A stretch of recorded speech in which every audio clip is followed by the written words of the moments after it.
Buenos días. Bueno, vamos a empezar la sesión general del día de hoy. Sesión general multidisciplinar a cargo del Servicio de Neurocirugía y Otorrino con sus resis, Gonzalo y Bárbara, y Javier, que los ha tutorizado. Así que, chicos, cuando queráis, adelante. Hola, ¿se me oye? No se me oye. ¿Y ahora? Perfecto. Buenos días, gracias por venir. Vamos a empezar la sesión, un abordaje multidisciplinar, ¿vale? Endoscópico a la base craneal. El objetivo de hoy es responder estas tres preguntas. ¿Qué es? ¿Qué se puede hacer? ¿Y qué hacemos aquí en el hospital? ¿Vale? Vamos a seguir este índice. Primero una definición, una perspectiva histórica de los avances tecnológicos que nos permiten llegar a donde estamos, las vías de abordaje, las complicaciones, las comparaciones con la cirugía abierta, luego las complicaciones que podemos encontrar, la experiencia y un caso clínico. ¿Vale? Definición. Es una técnica quirúrgica que va a utilizar las narinas y los senos paranasales para abordar el cráneo. ¿Vale? Consta de tres fases: el abordaje, la resección y la reconstrucción. Desde un punto de perspectiva histórica hay que tener en cuenta las limitaciones de la neurocirugía. La primera es que hasta que ha existido el TAC cerebral, el diagnóstico era bastante tardío, con cirugías bastante mutilantes, ¿vale? Con carga económica, mortalidad y morbilidad. Además, una cosa que tenemos en nuestras cirugías que no tienen otra es la dificultad para iluminar los campos quirúrgicos, ¿vale? Esto va cambiando a finales del siglo XIX, cuando hay un cambio de paradigma con el concepto de la cirugía keyhole, en el cual hay una serie de puntos en el cráneo que se utilizan como cerraduras y hay que entrar y salir del cráneo como si no hubiéramos pasado por ahí. Pero bueno, esto ya se hacía en el Antiguo Egipto, y es que embalsamadores del 1500 a.C. utilizaban el abordaje endonasal para licuar el cerebro y sacarlo hacia las vasijas funerarias, ¿vale? En esta imagen podemos ver unos tags de momias de Buenos Aires de 2014, el que ve aquí una solución de continuidad, ¿vale? Veis un poco, si hacéis una búsqueda en PubMed, desde los inicios hasta ahora se ve un crecimiento exponencial en los artículos sobre a este respecto. Y es que, sobre todo, comienza a finales del siglo XIX, donde se va describiendo la anatomía por David Giordano de la zona selar.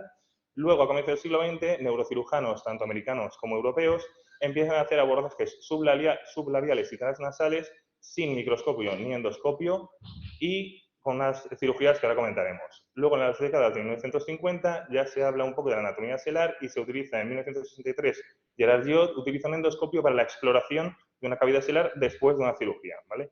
Ya sea en la década de los 90, cuando Joy Carro, gracias a la amplia experiencia de los otorrinolaringólogos de Pittsburgh, se puede empezar a utilizar el endoscopio y se hacen las primeras cirugías endoscópicas. De ahí hasta ahora lo que se ha ido viendo es sistematizando la técnica y viendo que se puede aplicar a otras cirugías más allá que el abordaje transelar. Aquí un artículo donde queda claro la dificultad histórica que hemos tenido de iluminar nuestros campos quirúrgicos, ¿vale? Y es que estos son los bocetos de Schoeffer de 1907 de la primera cirugía transnasal suya. Esta es la incisión que se hacía en la piel y, como veis aquí, se abría la nariz como si fuera un libro abierto, se hacía una resección del tabique y los cornetes y se podía entrar hacia la cavidad a través del seno esfenoidal. De ahí hasta ahora, en la que utilizamos un abordaje así, una técnica de 2 y 4 manos a través de cada una de las narinas, utilizando protocolos de neuronavegación para ubicarnos en el espacio. Es que, como he comentado, el inicio es un abordaje sublabial, por debajo del labio, despegar la mucosa y llegar a la zona.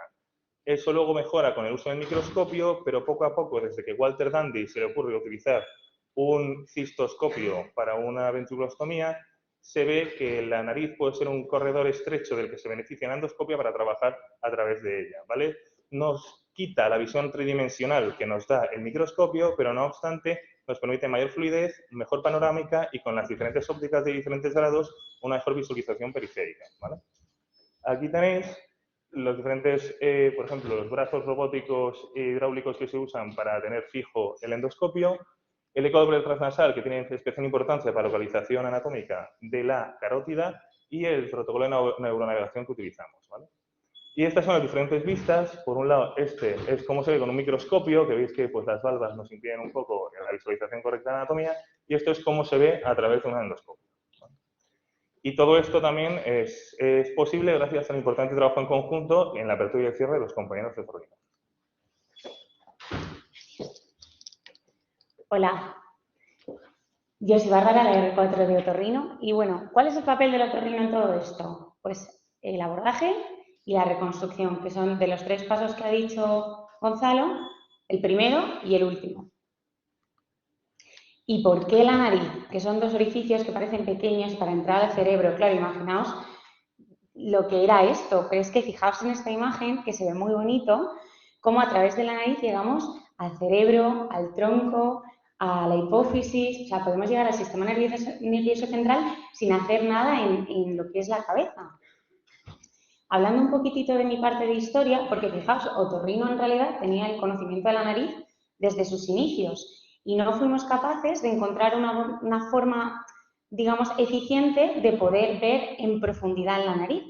Y fue a partir de los años 80 que, aunque ya usábamos el microscopio, como bien ha contado Gonzalo, el cistoscopio, que se metía a través de la uretra, dijimos, ¿y por qué no lo metemos a través de la nariz? Y funcionó. Entonces empezamos a hacer una cirugía mínimamente invasiva y ya en los años 90 empezamos a colaborar con los neurocirujanos para llegar un poquito más allá. Y a principios de los 2000 ya se habla de abordaje extendido de la base de cráneo anterior, que es en lo que estamos ahora avanzando. Y es que es súper importante la colaboración. ¿Por qué? Porque fijaos, las parejas que se han ido desde los años 90 hasta ahora para el desarrollo de esta técnica de abordaje de base de cráneo anterior. Seti y Pilari en el 95, Joy y Carrao, que son los que se consideran los padres de este tipo de abordaje, Capabianchi y Dedilitis, que son 2 neurocirujanos, pero fueron los que empezaron a crear el concepto de la cirugía funcional del abordaje de la base de cráneo, y ya Frankie Pasquini y Kassam, Carrao y Schneiderman, que son los que detallan más a fondo el abordaje endoscópico extendido, y ya es en lo que estamos ahora evolucionando. Esta es la disposición en quirófano, está el otorrino, el neurocirujano, y trabajamos a 4 manos dentro de la nariz. Fijaos, 4 manos dentro de 2 orificios enanos. Tenemos la torre de endoscopia para que todos podamos ver y el neuronavegador, que es nuestro mejor amigo. Un poquito de la anatomía de la nariz. Tenemos 2 fosas nasales, el tabique en medio y en las paredes laterales tenemos los cornetes que muchas veces nos impiden respirar. Y alrededor de todo esto tenemos los senos paranasales, que son los que nos van a dar entrada a la base del cráneo. Fijaos, esto es como cuando hemos dicho que abríamos la nariz como si fuera una puerta, pues aquí encontraríamos el tabique, las 2 fosas nasales a lo largo y los 2 cornetes, el inferior y el medio, de ambos lados. Y aquí ya, para ver la composición ósea, el hueso del esfenoides, ahí conformamos el seno esfenoidal, el palatino, el maxilar, el vómer, los cornetes y ya los cartílagos que conforman la nariz que podemos ver. ¿Cuáles son los abordajes que vamos a hacer para la base de cráneo anterior? Pues fijaos, tenemos que hacer un plano sagital y mirar todos los abordajes que tenemos. Pero también vamos a tener abordajes en el plano coronal, que son los 2 planos principales para estudiar la base de cráneo a través de la nariz. Y vamos a dar paso a la entrada. Estas son las diferentes corredores, abordajes y targets que vamos a tener nosotros los neurocirujanos, ¿vale? En colaboración con los otorrinos. Y los vamos a ir detallando uno a uno ahora. El abordaje transfrontal, en realidad, lo quería poner, pero bueno, es a través del seno frontal, pero es un abordaje más que nada complementario. ¿Complementario de cuál? Del transetmoidal, que es el que va a través de las celdas etmoidales. En el abordaje transetmoidal nos permite a nosotros llegar a la fosa anterior, de aquí arriba, al ápex orbital y al seno cavernoso. El abordaje transplanum o transtuberculum, que también es complementario, con el abordaje transesfenoidal, que es el que más usamos. Este es el que nos permite a nosotros el mayor volumen de cirugías que se hace a través de la silla turca. También nos permite llegar a la cisterna supraselar, al tercio superior del clivus o a la parte medial del seno cavernoso. Y ya tenemos los abordajes transclival y transodontoideo, que fijaos, a través de la nariz podemos llegar tanto al tronco como a la odontoides. El abordaje transnasal lo definimos nosotros como aquel que no abre ningún seno, ¿vale? Pues nos permite llegar al surco olfatorio, a los 2 tercios inferiores del clivus o a la unión odonto-cérvico-medular. Y llevamos a lo que he comentado de los planos coronales. Fijaos, este es el esfenoides, que es nuestro hueso favorito, y partiendo de la línea media, pensad que ya hemos abierto la fosa nasal y todas las celdas etmoidales, vamos a ir más allá todavía, vamos a abrir toda la pared lateral e incluso a través del seno maxilar vamos a ir a la zona posterior a través de su pared posterior. Este abordaje nos permite llegar a zonas como son la parte lateral del seno esfenoidal, la parte lateral del seno cavernoso, la fosa infratemporal, la fosa pterigopalatina o el apex petroso y el cavum de Meckel, ¿vale? Bueno, y vamos a la salida. Ya se ha hecho la resección y ahora le toca al otorrino tapar un poquito y que la nariz quede todo lo funcional posible. ¿Cómo vamos a conseguir que quede lo más funcional posible? Cubriendo todo de mucosa. ¿Cómo vamos a hacer esto? Con el injerto autólogo y o con colgajo. Y nos vamos a ayudar también de materiales sintéticos o hemostáticos. ¿En qué se va a basar nuestra técnica de cierre? En la presencia o no de fístula de líquido cefalorraquídeo, en si la hay, el flujo que tiene, el tamaño del defecto que ha quedado y la localización, fundamental. Y bueno, es que los otorrinos pensamos que no es así, pero nos gusta pensar que la nariz es una fuente inagotable de mucosa. Y es que, fijaos, podemos coger mucosa tanto del septum, como del suelo de la fosa nasal, como del cornete medio, como del cornete inferior. Y todo esto, no os creáis, pero ocupa bastante superficie. Y se cicatriza fenomenal. Y luego tenemos los colgajos. La nariz está irrigada por los dos principales sistemas de irrigación, que son el sistema carotídeo interno y el externo. Pero a pesar de que tenemos todos estos colgajos, que es muchísima variedad, el que más vamos a usar es el colgajo nasoseptal, que depende de la arteria nasal posterior. En el 2006, ya en el Laryngoscope, se presentó este artículo en el que dos argentinos describen este colgajo. Y es que el tercero en discordia es el doctor Carrao, que tengo el placer de decir que he estado con él hasta hace 3 semanas rotando en Columbus, que bueno, pues imaginaos, y así está ahora. Este también quiere decir que es el padre que he comentado que en el 97 describió esto, o sea, fue como el padre de este tipo de abordaje, o sea que un honor. Y bueno, este colgajo que se llama de Haddad o Basagasteri también, vamos a llevarlo desde la coana, que es donde tiene su pedículo, hasta toda la mucosa del septum del lado que queramos usar.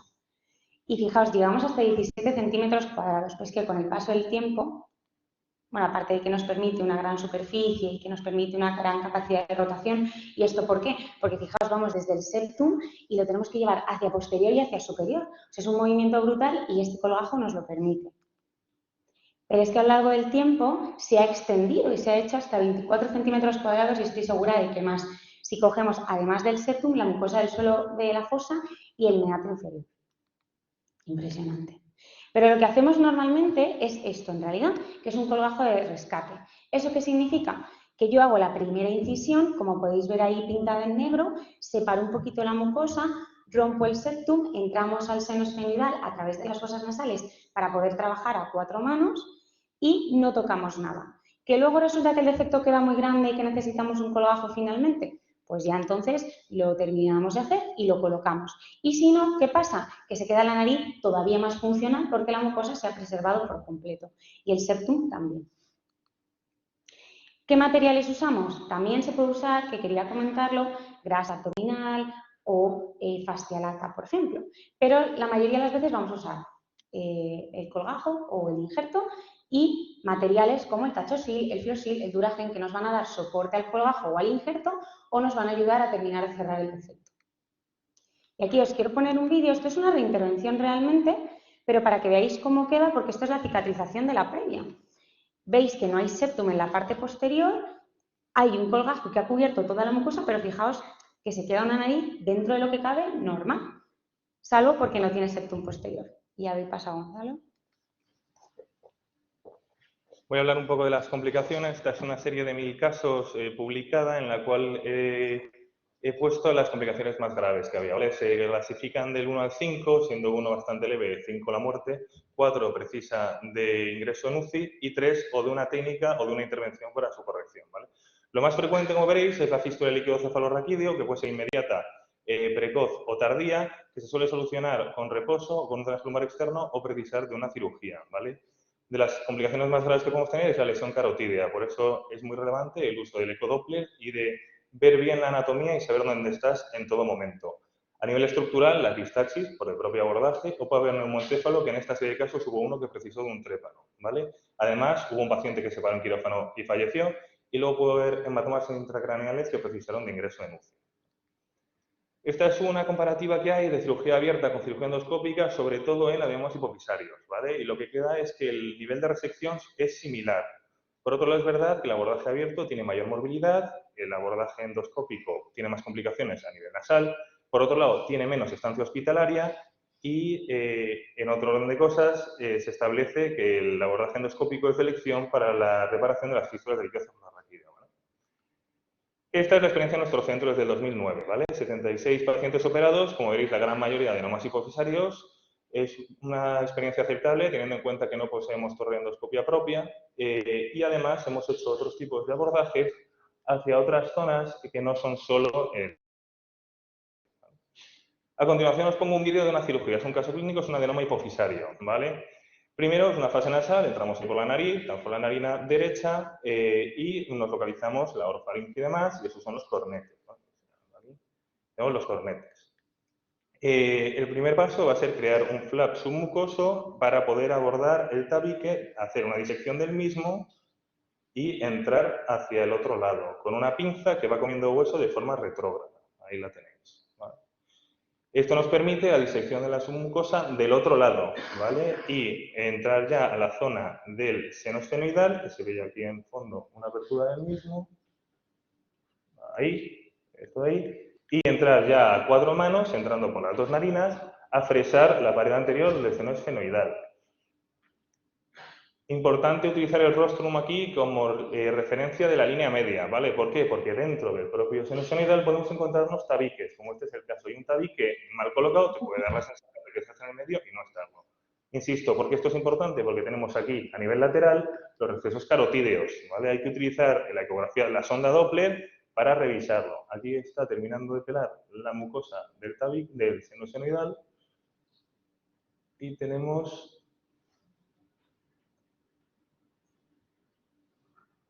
Ahí ya empezamos a fresar dentro, ¿vale? El objetivo ahora es fresar la silla turca. Con cuidado, y ahí veis que está utilizando la sonda Doppler para ver cómo está de lateral. Ahí ya vemos una lesión que aflora, ¿vale? La sospecha es que eso es de una madre y debajo el adenoma hipofisario. Esto es una pinza bipolar con la cual se coagula la misma. A continuación, vamos a utilizar un bisturí telescópico, tened en cuenta que no podemos meter a ciegas un bisturí, sale la hoja y hacemos una incisión en la dura madre, ¿vale? Con esta incisión lo que se espera es que se empiece a herniar el contenido del adenoma hipofisario hacia afuera. Una vez ya tenemos el adenoma ahí puesto, utilizamos curetas neuroquirúrgicas para limpiar y sacarlo todo en profundidad. Objetivos aquí, sacar el mayor tumor posible. Hay que recordar que es un tumor benigno y generalmente la indicación suele ser por compresión de vías ópticas y pérdida de visión, ¿vale? Tenemos que intentar preservar el diafragma selar sin abrir la aracnoides para evitar la fístula del líquido cefalorraquídeo. Y además tenemos que intentar visualizar y respetar la glándula hipófisis, ya que una lesión de la misma puede conllevar déficits hormonales que impliquen que el paciente tiene que tener tratamiento de por vida.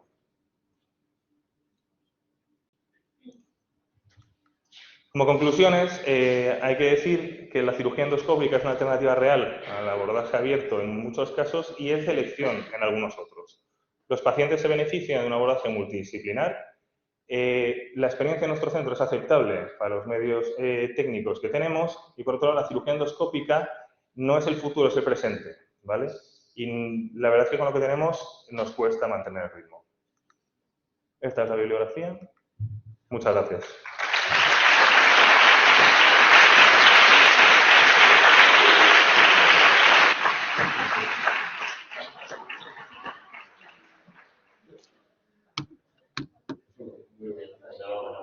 La sesión muy interesante, enfocada. ¿Alguna pregunta, algún comentario? Aparte de la foto. ¿Nada? Bueno, pues lo dicho, chicos, y el resto lo vemos el miércoles. Está bien. Hemos tenido el momento ortopédico de ver quién se queda en el pasado.